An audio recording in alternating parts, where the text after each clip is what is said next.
Hey guys, ரீசெண்டாக ஒரு case போட்டு ரொம்ப உருக்கிட்டு இருக்குது. அது எல்லாருக்குமே தெரிஞ்சிருக்கும், கவினோட கேஸ் தான். ஸோ கேஸ்ட் ஏன் இந்த மாதிரி ஜாதி ஜாதின்னு வெறி பிடிச்சி இன்னும் திரிகிறாங்கன்னு தெரியல. அதுவும் மெயினாக அந்த சவுத் சைடு தான். அப்படி அதில் உங்களுக்கு என்ன கிடைக்குது? கடவுள் உங்களை படைக்கும்போது நீ இந்த ஜாதி அந்த ஜாதின்னு சொல்லியா படைச்சாரு? இல்லை, ஆண் பெண் ஜாதி மட்டும்தான் அவர் படைச்சாரே தவிர்த்து இதெல்லாம் மனுஷங்க நம்மளே உருவாக்கிக்கிட்டதான் ஜாதி எல்லாமே சொல்லிட்டு. எங்கள் வீட்டில் இந்த மாதிரி தான் திரிகிறவங்க இருக்கிறாங்க.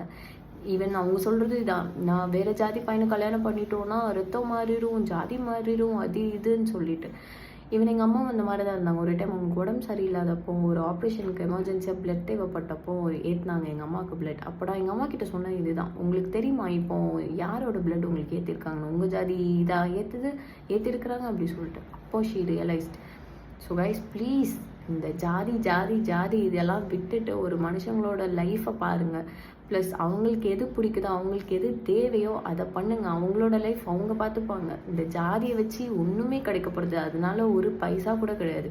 அவங்க படித்து சம்பாதிச்சு இருக்கிறதுல தான் அவங்க லைஃபே இருக்குது. Need justice for Kavin.